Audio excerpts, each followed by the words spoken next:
Assalamualaikum warahmatullahi wabarakatuh. Salam sejahtera, salam Malaysia Madani.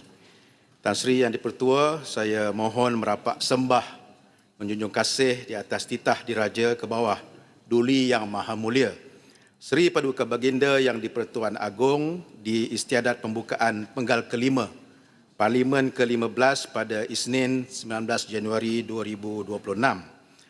Awal kalam, saya ingin merujuk perenggan ketiga titah Yang di-Pertuan Agong yang mahukan ataupun berkenan agar RMK ke-13 menumpukan kepada kesejahteraan rakyat dalam bidang pendidikan, kesihatan, perumahan dan pengangkutan awam sebagai asas kepada perbahasan saya. Rancangan Pendidikan Negara RPN 2026-2035 yang dibentangkan oleh Yang Amat Berhormat Perdana Menteri pada 20 Januari 2026 yang lalu merupakan suatu kejutan dan mengundang pelbagai reaksi banyak pihak. Shah Alam bersama-sama sebahagian besar rakyat Malaysia menyambut baik RPN ini kerana ia memperlihatkan komitmen yang jelas di pihak kerajaan untuk mereformasi dasar dan hala tuju pendidikan negara demi membina sistem yang lebih inklusif, mampan, responsif kepada situasi semasa dan berpaksi kepada masa hadapan. Banyak perkara dan pembaharuan yang baik yang dikemukakan merangkumi pemerkasaan jati diri melalui mata pelajaran Bahasa Melayu dan Sejarah, penilaian pembelajaran baharu di tahun 4 dan tingkatan 3, naik taraf bilik guru, kurikulum TVET di peringkat sekolah menengah dan rendah, jaminan kemasukan ke IPTA bagi pelajar cemerlang, pendidikan percuma bagi OKU ke IPTA, politeknik dan college community, lebih banyak tempat di IPTA, lebih ramai pelajar keluarga miskin tegar menerima pendidikan percuma di IPTA dan mengangkat pendidikan sebenar dengan meletakkan tingkatan 6 dan matrikulasi di bawah Kementerian Pendidikan Tinggi. Yang paling drastik, Shah Alam, sikit boleh Shah Alam? belum masuk lagi. Belum masuk. Saya nak minta sikit, nak perbetulkan tadi tu. Bagan Serai dan juga Maran tadi tu. Sebab dia kata tak ada libat urus. Saya di antara ahli parlimen yang hadir 20 bulan tu. Di PICC tu. Walaupun tak disebut oleh Menteri Pendidikan. Saya hadir. Dia sebut Kanga dengan Kulim Badan Baru je yang hadir. Saya hadir sebab Perdana Menteri sebut. Dah ada libat urus yang digerakkan oleh Kementerian Pendidikan. Cuma yang saya rasa dia orang ni risau sebab umur 6 tahun dengan 5 tahun tu nanti, sebab dia orang tak pergi kepada pasti. Itu yang dia orang risau sangat tu. Bila Darjah 1 ni umur 6 tahun, kemudian wajib 5 tahun masuk prasekolah. Sebab dia takut nanti pasti tak ada orang nak hantar anak-anak pergi belajar dekat pasti. Apa pandangan daripada Shah Alam? Saya memang nak masuk ke perbahasan tentang... Saya masuk dulu. Sebelum Shah Alam masuk, saya masuk dulu. Tan Sri Yang di-Pertua yang paling drastik, paling berani sehingga menimbulkan perdebatan hangat di luar dan di dalam Dewan Yang Mulia ini ialah cadangan menetapkan kemasukan tahun 1 mulai tahun 2027 seawal usia 6 tahun secara sukarela. Tu yang Ulu Langat tak sabar-sabar nak sebut tadi tu. Persoalan besarnya ialah tentang kesediaan pelaksanaan. Niatnya baik, rancangannya baik, tetapi persoalan besarnya adakah kita kerajaan benar-benar bersedia untuk melaksanakan rancangan memasukkan pelajar usia 6 tahun ke tahun 1 ini. Kalau dilihat sekarang, memang nampak tak bersedia.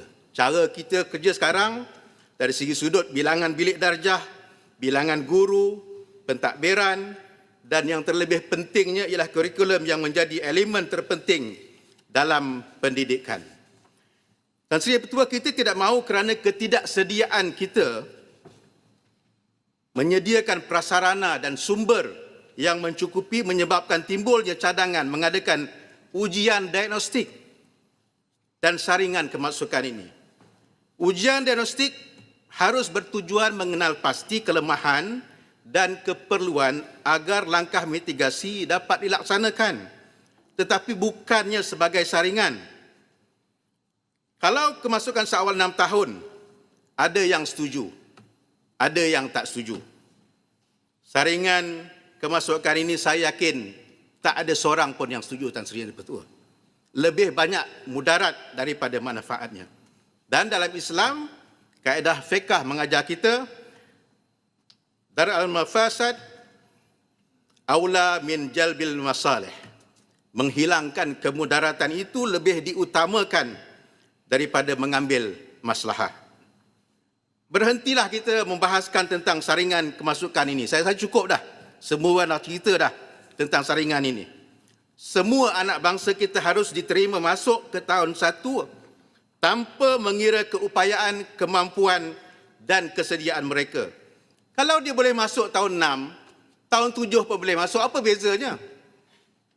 Kalau bersedia tahun 6, ada juga yang tak bersedia. Masuk tahun 7 pun, ada juga yang tidak bersedia. Tapi semua diterima masuk. Jadi, cukuplah kita bincang tentang saringan ini. Kerajaan sediakanlah kelengkapan prasarana yang mencukupi. Kita ada masa setahun lagi menjelang 2027. Tetapi, masalah yang kita hadapi ialah cara kerja kita. Ya? Bukan saringan itu bukan jawapan kepada keraguan yang ditimbulkan. Cara kerja kita, Tan Sri Yang-Di-Pertua, contohnya kita bicarakan tentang kelas padat. Kita ada solusi kelas tambahan menggunakan kaedah IBS.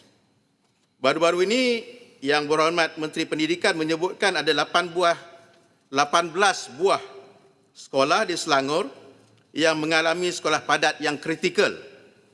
Di Shah Alam sendiri, ada sekolah yang pelajar tingkatan 1 yang masuk tahun ini bukan sekadar 50 pelajar satu kelas. Sampai 60 pun ada, Tan Sri. Nak belajar macam mana dalam keadaan yang bersesak-sesak. Nak buat ujian macam mana nak jarakkan pelajar. Ini keluhan guru kanan yang saya temui baru-baru ini. Jadi segerakanlah bilik darjah tambahan ini yang diperlukan, dan saya percaya ia bukannya perkara yang baru dimaklumi, tetapi isu yang perlu sama-sama kita gagahi. Ubah cara kerja kita, bersedia dengan lebih awal. Tan Sri Yang Di-Pertua, beberapa hari yang lepas, Yang Amat Berhormat Perdana Menteri merangkap Menteri Petra ada menjelaskan 6 projek rancangan Tempatan Banjir berprofil tinggi yang mengalami kelewatan. 2 daripadanya melibatkan Parlimen Shah Alam, 1 rancangan Tempatan Banjir Sungai Damansara, dan 1 lagi rancangan Tempatan Banjir Sungai Kelang, Seri Muda. Ketika isu ini ditimbulkan, kami telah mula menerima aduan dari penduduk Seksyen 23, iaitu kawasan kediaman yang terlibat langsung dengan pelaksanaan RTB Sungai Kelang, Seri Muda ini. Saya dapati pihak JPS Selangor selaku pengurus projek dan pihak kontraktor sangat komited untuk melaksanakan projek mengikut jadual. Namun halangan yang mereka hadapi ialah berkenaan dengan reka bentuk yang disediakan oleh pihak perunding. Dimaklumkan pihak perunding yang dipilih kompeten, punyai rekod kerja yang baik. Persoalannya kenapa boleh berlaku kelewatan ini. Saya bimbang sekiranya mereka ini diberikan kontrak yang terlalu banyak sehingga menyebabkan bebanan kerja yang berlebihan. Jadi saya fikir kerajaan harus ada intervensi untuk pastikan kelewatan ini tidak berpanjangan dan supaya kita boleh kembali semula kepada garis masa projek yang disediakan. Kalau perlu tambah perunding, tambahlah perunding. Yang pentingnya perunding ini mesti harus berani untuk berdepan dengan teguran dan pandangan daripada masyarakat setempat. Baru-baru ini kami panggil ada dialog, sesi dialog dan penerangan dan penduduk di Seksyen 23 yang terkesan dengan projek ini kerana berlaku runtuhan tebing ketika berlakunya projek ini dilaksanakan. Semua hadir, JPS, MBSA, kontraktor, tetapi malangnya perunding tidak hadir. Jadi saya berharap pihak kementerian di peringkat tertinggi ambillah perhatian tentang perkara ini. Tuan Yang Di-Pertua, kembali kepada kesejahteraan yang dititahkan oleh Yang di-Pertuan Agong. Kesesakan di Hospital Shah Alam akan dapat dikurangkan dengan pembinaan Hospital Kapar. sudah hampir ke peringkat akhir. Saya ketika berpeluang melawat pesakit di Hospital Shah Alam, sering bertanya kepada pesakit yang berhampiran, yang menerima rawatan. Ramai yang datang, saya tanya, datang dari mana?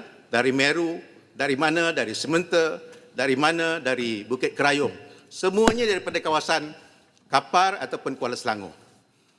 Jadi dengan pembinaan Hospital Kapar ini, saya percaya ianya akan dapat mengurangkan beban pesakit yang datang ke Hospital Shah Alam. Shah Alam. Soalan saya, bilakah Hospital Kapar akan siap dan beroperasi sepenuhnya, dan dengan pembukaan Hospital Kapar nanti, berapakah jangkaan peratusan pesakit yang mendapat rawatan di Hospital Shah Alam akan dapat dikurangkan. Namun ini hanya satu mungkin penyelesaian sementara. Dalam masa jangka yang panjang, pembesaran Hospital Shah Alam masih diperlukan agar seiring dengan kepesatan pembangunan kediaman berpendapatan tinggi di Shah Alam Central, Seksyen U12, Eco Gardens dan projek SMG yang sedang rancak dimulakan dan akan menambah bilangan penduduk di Shah Alam. Saya mohon pihak Kementerian Kesihatan maklumkan dalam RMK yang ke-13 nanti ini, dalam rolling plan yang keberapakah pelaksanaan pembesaran hospital ini akan dimulakan dan garis masa ianya akan disiapkan. Shah Alam, sikit aja Shah Alam. Saya dah nak habis ni. Kalau Tan Sri dipertua berikan masa tambahan, saya benarkan. Boleh lah. Saya cuma nak tanya Shah Alam. Hari itu Kapar dah berbahas. Tapi isu hospital baru untuk Kapar langsung tak didedahkan. Ya. Jadi setuju dengan saya Shah Alam, walaupun Kapar telah berbahas dan tidak berterima kasihlah kepada kerajaan, kita perlu menyatakan tahniah dan syabas kepada kementerian dan kerajaan di atas pembinaan hospital baru ini. Banyak perkara yang diadu oleh Kapar. Saya ada di sini. Banyak perkara yang diadu. Itu tak cukup, ini tak cukup, itu tak cukup. Tapi hospital baru Kapar langsung beliau tak berterima kasih. Terima kasih Shah Alam. Terima kasih Jurutong. Ya, Hospital Kapar saya nampak dah cantik dah. Saya ingat mungkin kerja-kerja landscape dan kerja-kerja dalaman perkelengkapan hospital yang perlu dimuktamadkan. Dan Sri Yang Dipertua, 2 minggu lepas Shah Alam menjadi terkenal kerana menjadi bualan ramai apabila Jabatan Perangkaan Malaysia DOSEM mengklasifikasikan Shah Alam sebagai ibu negeri atau bandar paling mahal untuk didiami di Malaysia. Saya tak tahu nak bangga ke nak sedih, Tuan Sri Yang Dipertua, tetapi ianya adalah berdasarkan kepada indeks perbelanjaan asas kehidupan wajar. Hakikatnya secara purata hanya 0.2% atau 0.2 mata lebih tinggi dari Kuala Lumpur yang menjadi rujukan pada 100 mata indeks. Sikit je lebih tinggi pada Kuala Lumpur. Tapi kalau Shah Alam dibanding dengan bangsa setaus PJ mungkin lebih rendah lagi, tetapi secara keseluruhannya 0.2